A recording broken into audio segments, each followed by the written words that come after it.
바른정당 얘기를 안 여쭤볼 수가 없는데요. 네. 일이 될 줄 아셨습니까? 저는 그래서 입당을 안 했잖아요. 입당할 뻔했던. 아니 입당 처음부터 입당할 생각이 없었어요. 그러게요. 네. 왜냐하면 또 입당했다가 탈당할 사태가 또 벌어질 것 같아가지고. 예. 아유, 참 아무튼 뭐 어제 저희가 이제 이해운 의원하고 연결해서 또 입장도 들어보긴 했는데요. 네. 뭐 오늘 또 불거진 일부터 한번 여쭤볼게요. 이제 그 13명 탈당 의원에 포함이 되어 있던 황영철 의원이 번복을 했어요. 네. 이건 어떻게 봐야 될까요? 이유가 뭘까요? 그러니까 그동안에 이제 국민들로부터 엄청난 비난의 메시지가 이제 쇄도했다는 거 아니에요? 그러니까 그렇죠. 이게 무슨 애들 장난하는 거냐, 정치가. 예. 그래갖고 장제원 의원 같은 경우는 페이스북을 뭐 막았다고 그러던데.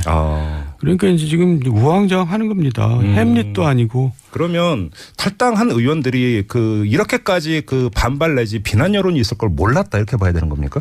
그걸 몰랐다면 정치할 자격이 없는 거죠. 왜냐면요.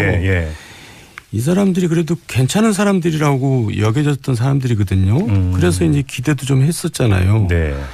그런데 정말 우스운 일은 뭐냐면 지난 경선 과정에 유승민 남길 경선 과정에 유승민이 단일화를 하겠다 그랬어요. 보수 후보 단일화 주장했었죠. 네. 그래가지고 당 이제 나머지 사람들이 그건 당의 정체성이 위배된다 해서 당론으로 단일화는 안 된다고 했던 사람들입니다. 예. 그러다가 이제 또 정작 선거가 이제 시작되니까 유승민은 또 단일화 안 한다고 그러고 이 사람들은 또 단일화 하자고 그러고. 예. 그러니까 정치를 해도 이렇게 할 수가 있는가. 그러니까 정말 괜찮은 사람들인 줄 알았더니 사실 형편없는 사람들이구나. 이게 이제 그 정치의 가변성 얘기할 때마다 흔히 그 비유들은 정치는 생물이다란 말로는 합리화될 수 없는 현상이다 이렇게 봐야 됩니까? 생물이라기보다도 예. 자기의 그 이해관계에 따라서 이렇게 언제라도 바꿀 수 있다는 게 정말 참 실망스러운 거죠. 저 근데 여기서 좀 상징적인 두 사례만 뽑아서 한번 질문을 드려볼게요. 첫째 그 탈당했던 의원들 중에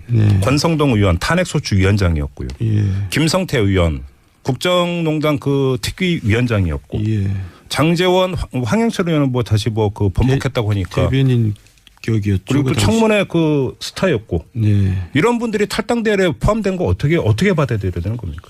그러니까요. 그러니까 이제 뒤죽박죽인데 예. 이제 철새를 사람들이 싫어하잖아요. 예. 정치하는 사람들 철새다 이러면 이제 그게 굉장히 치욕적인 얘기인데 그동안에 이런 철새는 처음 본 것 같아요. 그러니까 100일 전에 예. 탈당을 했는데 새누리당을 이제 비판하면서 그러니까 국정농단 세력들이 반성을 못하고 있다. 박근혜 이제 탄핵을 주장하면서 탈당했잖아요. 100일도 되기 전에 이제 또 다시 돌아가겠다. 이 철새 중에 왕철새들인 거죠. 그러니까 그래요. 저도 다시 한번 보게 되더라고요. 이 사람들이 정말 이 정도였나. 그럼 그리고 또 재밌는 게 이 사람들이 또 다 그 김무성 계라고 할 수 있는 사람들이거든요. 그럼 그 질문도 같이 드릴게요. 어제 이해운 의원에게 이 질문을 드렸는데 이른바 김무성계로 분류되는 의원들이 이제 대부분이라고 탈당한 의원들이. 근데 김무성 의원 본인은 남았다. 도대체 이게 무슨 시츄에이션이냐 이런 그 분석도 있지 않았습니까? 어떻게 봐야 되는 겁니까? 그러니까 상의를 했다고 분명히 봐야죠. 김무성 의원이 그렇게 해라 그랬겠죠. 김무성 의원이 그렇게 하라고 했다고? 근데 본인은 차마 이제 움직인다는 게 자기 그동안에 자기 어떤 이미지에 이제 치명적인 이제 거의 결정적인 유해가 될 것 같으니까. 그러면 김무성 의원은 시간차를 두고 지금 나중에 할 것이다 이렇게 보시는 겁니까? 결국 대선 끝나면은 이제 바른당이 이제 어떻게 공중분해될 것 같은 느낌이 이제 저도 들거든요. 그래요? 네, 이제 그때 이제 자기는 움직이겠다고 그런 생각을 하겠죠. 그 문제는 좀 이따 한번 좀 종합을 여쭤보고 또 하나 이제 그 정반대편에서 아주 극명한 또 사례가 뭐였냐면 자유한국당 내 이른바 그 친박을 넘어서 진박으로 분류되는 의원들이 조금 아까 말씀드렸던 그런 어떤 그 탄핵에 앞장섰던 의원들은 절대 받아서는 안 된다. 라고 지금 강력히 반발하고 나선 현상은 어떻게 읽어야 되는 겁니까? 이 사람들은 정말 질긴 사람들이에요. 그러니까 이미 정치판에서 추방됐어야 될 사람들인데 아직도 남아가지고 정말 이제 보수가 지리멸렬했는데 이 보수가 복원하려면 시간이 많이 걸릴 것 같죠. 그런데 이런 사람들이 이렇게 남아있는 한 보수 복원은 정말 요원해요. 그래요? 이 사람들이 이제 정치판에서 사라져야지 보수가 복원이 되고 그럴 텐데. 네. 야, 정말 질긴 사람들입니다. 무슨 할 말이 있다고 또 뭐 그걸 반대를 하고 사과를 해야 되고 자기네들이 사과해야 될 사람들이 여태까지 사과를 안 하고 저렇게 버티고 있으면서. 네. 또 물론 이제 이 사람들 자체도 실망스러운 사람들이지만 그렇다고 해서 그 사람들이 그 사과하라고 네. 그럴 자격은 없는 사람들이죠. 그래요. 예. 근데 만약에 홍준표 후보가 이번 대선에서 그 기대 이상의 만약에 선전을 한다고 가정을 해보면 그러면 이른바 이 그 진박 의원들 같은 경우는 다시 부활할 여지가 있다 이렇게 봐야 되는 걸까요? 그러니까요. 우리 국민들도 저도 참 그러니까 뭐라고 얘기를 해야 되나. 국민들한테 실망했다 그러면 저는 또 비난을 받겠죠. 하지만 냉혹할 때는 좀 냉혹했으면 좋겠어요. 야단을 칠 때는 야단을 치고. 그러니까 적당히 야단을 쳐놓으면은 이게 또 자기가 잘못한 거 모르고 또 슬금슬금 다 기어 나오거든요. 그러니까 진짜 박살을 낼 때는 박살을 내줘야 되는데. 그럼 어떻게 야단을 쳐야 되는 건데? 물론 이제 그동안 보수층이 새누리당을 떠났던 것은 새누리당이 보수정당이 아니었어요. 1인 지배정당, 극우 정당이었기 때문에 떠난 거거든요. 근데 막상 선거가 벌어지니까 문재인이 되는 것은 차마 못 보겠다. 문재인을 도저히 찍을 수는 없다. 이제 해서 다시 이제 돌아오는 거거든요. 근데 그걸 가지고 또 홍준표는 또 친박 세력들은 뭐 자기네들이 마치 뭐 정당성을 다시 획득했느냐 생각하면은 큰 오산이죠. 그래요. 그리고 정치가 그렇게 돼서는 정말 안 되는 거죠. 자, 여기서 이제 본질적인 질문을 안 드릴 수가 없는데 그러니까 그 이 대선을 거치면서 보수가 혁신되느냐 아니면 다시 과거로 돌아가느냐 회귀하느냐 이 갈림길이 이번 대선이다 이런 얘기를 많이 했잖아요. 그러면서 뭐 이제 홍준표 후보라든지 유승민 후보의 어떤 뭐 지지율 추이 이런 것도 많이 예의주시를 했었는데 지금 대선을 코앞에 두고 바른정당에서 탈당 사태가 벌어졌고 자유한국당에서는 그러니까 진박 의원들의 목소리가 커지고 있습니다. 이러면 보수의 혁신은 사실상 물 건너갔다 이렇게 봐도 되는 겁니까? 물 건너간 거고 이제 과거로 회귀하는 거죠. 과거로 그러니까 회귀한다. 홍준표 후보가 아주 잘 싸운다는 것은 민주당 입장에서는 좋은 겁니다. 그래요. 그러니까 과거로 회귀한 정당이니 지방선거에서 또 뭐 어떻게 참패를 하겠죠. 그리고 내년 이제 그 후에 또 총선까지 이게 복원이 되겠어요.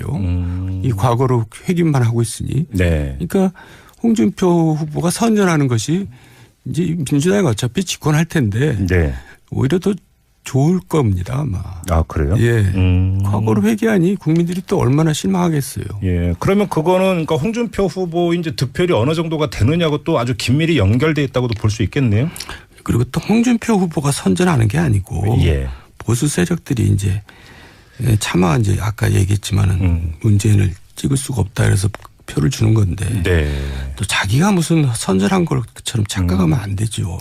근데 좀 여기서 보수 정치권 말고 이제 보수 성향이 유권자층으로 이제 시선을 돌려서 그것도 사실 단일 집단이라고 볼 수는 없지 않습니까? 그 중에는 상당히 어떤 합리적이고 개혁적 성향을 띠고 있는 분들도 많이 계시고. 근데 그런 분들은 왜 바른정당 유승민 후보를 선택하지 않았을까요? 그러니까요. 저도 거기에 대해서 저도 사실 똑같이 고민 중인데요.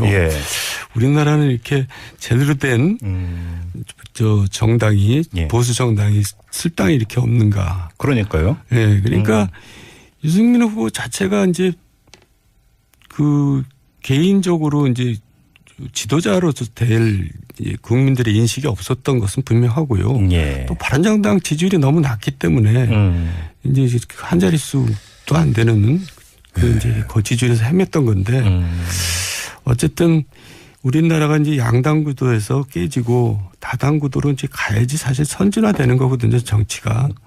물론 선거법도 개정돼야 되지만 그런데 다시 이제 양당 구도로 다시 또 귀결되는 걸로 봐서는 좀 우리나라 정치가 아직도 멀었구나 그런 생각이 듭니다. 양당 구도로 귀결되고 있다고 좀 보세요? 결국 그렇게 되고 있는 거죠. 그래요? 조금 전에 이제 그 의원님께서는 바른정당은 결국은 존속하기 힘들 것이라고 이제 진단을 하셨는데 근데 오히려 지금 역풍이 불고 있는 게 탈당 사태 이후로 바른정당의 당원 가입도 많이 늘고 있고 후원금 뭐 10배인가 이렇게 뛰었다고 하는데요. 그럼 이건 그냥 잠깐 반짝 현상이다 이렇게 보세요? 일시적인 동정심이죠. 그래요? 그러니까 뭐 그거는 뭐 선거에 큰 뭐 영향을 줄 것 같지는 않고요. 근데 만약에 바른정당이 어떻게 해서 원내 교섭단체의 지위를 계속 유지해 들어간다면 어차피 그 뭐 여소야대 국회 현실에서 일정한 오히려 존재감을 더 키워갈 수 있는 장기적으로 이런 여지도 있다 이렇게 볼 수 있지 않을까요? 그렇게 하려면은 어떻게 되냐면 네. 바른정당이 이제 첫 단추를 잘못 낀 거거든요. 근데 계속 일관되게 의원님께서 예, 여기서 말씀하셨어요. 처음부터 이제 얼굴을 바꿔야 되고 외부 인사로. 근데 이제 끼리끼리 자리 나눠 먹기 하느라고 이제 참 볼썽스러운 모습을 보여준 거고. 예. 또 좀 진취적인 모습을 안 보여줬거든요. 선거 18세도 반대하고 공수처 신설도 반대하고. 네네. 그러니까 이제 새누리당하고 차별성이 전혀 없었던 거거든요. 그러니까 네. 이제라도 외부 인사를 영입해서 얼굴을 바꾸고 더 진취적인 모습을 보여주고 결기를 보여주고 이제 그렇게 해야 되는데 제가 볼 때는 그럴 만한 오히려 개혁 성향을 더 대폭 강화해야 된다 이런 말씀이시죠? 개혁 성향을 갖기에는 너무 웰빙 체질들이라서 그런 것 같아요. 알겠습니다. 그러면 이제 홍준표 후보의 상승세 최종적으로는 어떻게 될 거라고 보세요? 그 안철수 후보를 역전할 수도 있죠. 배제할 수 없는데요. 그렇지만 뭐 그렇다고 해서 무슨 양강구도로 간다는 것은 말이 안 되는 얘기고. 예. 그러니까 이제 결국 선거는 끝난 거나 마찬가지인데 네.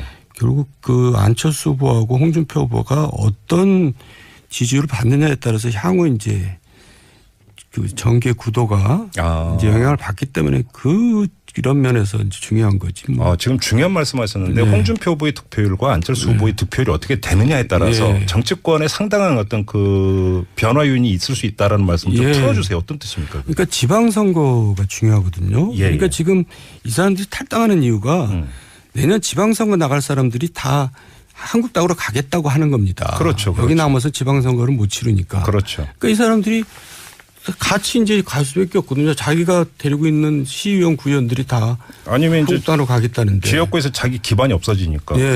기반이 자기 데리고 있는 사람들이 간다는 건 기반이 없어진 거나 같은 얘기죠. 그러니까 그런데 이제 국민의당도 또 마찬가지거든요. 국민의당도 지방선거를 어떻게 치를 것이냐. 지금 선거 결과에 따라서 이제 그게 영향을 주죠. 그래서 지방선거를 이제 다 가면은 시간이 지방선거로 갈수록 다시 또 이제 이합집산이 일어날 거라 이런 얘기죠.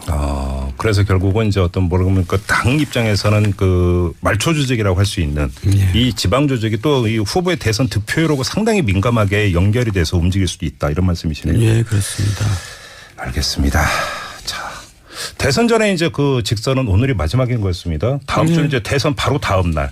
네, 그렇네요. 그때는 좀 이제 잠깐 모시고 자세히 한번 대선 결과를 갖고 이야기하는 걸로 하고요. 오늘 여기서 마무리하겠습니다. 고맙습니다, 의원님. 수고하셨습니다. 네, 지금까지 정두원 전 의원이었습니다. 국민은 또 단일화 안 한다고 그러고 이 사람들은 또 단일화하자고 그러고 그러니까 정치를 해도 이렇게 할 수가 있는가. 그러니까 정말 괜찮은 사람들인 줄 알았더니 사실 형편없는 사람들이구나. 이게 이제 그 정치의 가변성 얘기할 때마다 흔히 그 비유들은 정치는 생물이다란 말로는 합리화될 수 없는 현상이다. 이렇게 봐야 됩니까? 생물이라기보다도 자기의 그 이해관계에 따라서 언제라도 바꿀 수 있다는 게 정말 참 실망스러운 거죠. 저 근데 여기서 좀 상징적인 두 사례만 뽑아서 한번 질문을 드려볼게요. 첫째 그 탈당했던 의원들 중에 권성동 의원 탄핵소추위원장이었고요.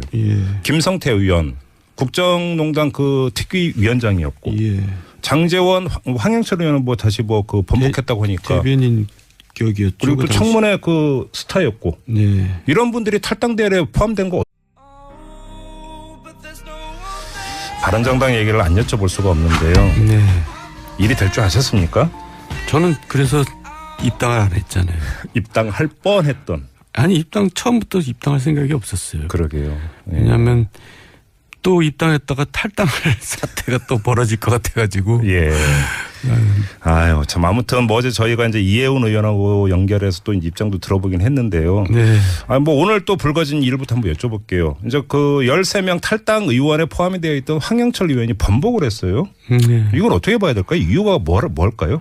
그러니까 그동안에 이제 국민들로부터 엄청난 비난의 메시지가 이제 쇄도했다는 거 아니에요? 그러니까 이게 무슨 애들 장난하는 거냐, 정치가. 그래갖고 장제원 의원 같은 경우는 페이스북을 뭐 막았다고 그러던데. 그러니까 이제 지금 우왕좌왕 하는 겁니다. 햄릿도 아니고 그러면 탈당한 의원들이 이렇게까지 반발 내지 비난 여론이 있을 걸 몰랐다 이렇게 봐야 되는 겁니까? 그걸 몰랐다면 정치할 자격이 없는 거죠. 왜냐면요. 이 사람들이 그래도 괜찮은 사람들이라고 여겨졌던 사람들이거든요. 그래서 이제 기대도 좀 했었잖아요. 네. 그런데 정말 우스운 일은 뭐냐면 지난 경선 과정에 유승민 남길 경선 과정에 유승민이 단일화를 하겠다 그랬어요. 보수 후보 단일화 주장했어요. 네. 그래가지고 당 이제 나머지 사람들이 그건 당의 정체성이 위배된다 해서 당론으로 단일화는 안 된다고 했던 사람들입니다. 그러다가 이제 또 정작 선거가 이제 시작되니까 유승기라고 할 수 있는 사람들이거든요. 그럼 그 질문도 같이 드릴게요. 어제 이혜원 의원에게 이 질문을 드렸는데 이른바 김무성계로 분류되는 의원들이 이제 대부분이라고 탈당한 의원들이. 근데 김무성 의원 본인은 남았다. 도대체 이게 무슨 시츄에이션이냐 이런 분석도 있지 않았습니까? 어떻게 봐야 되는 겁니까? 상의를 했다고 분명히 봐야죠. 네. 김무성 의원이 그렇게 해라 그랬겠죠. 김무성 의원이 그렇게 하라고 했다고? 네. 근데 본인은 차마 이제 움직인다는 게 자기 그동안에 자기 어떤 이미지에 이제 치명적인 이제 거의 결정적인 유해가 될 것 같으니까. 그러면 김무성 의원은 시간차를 두고 지금 나중에 할 것이다 이렇게 보시는 겁니까? 결국 대선 끝나면은 이제 바른당이 이제 어떻게 공중분해될 것 같은 느낌이 이제 저도 들거든요. 그래요? 네. 이제 그때 이제 자기는 움직이겠다고 그런 생각을 하고. 어떻게 받아들여야 되는 겁니까? 그러니까요. 그러니까 이제 뒤죽박죽인데 네. 이제 철새를 사람들이 싫어하잖아요. 예. 정치하는 사람들 철새다 이러면 이제 그게 굉장히 치욕적인 얘기인데 네. 그동안에 이런 철새는 처음 본 것 같아요. 그러니까 100일 전에 네.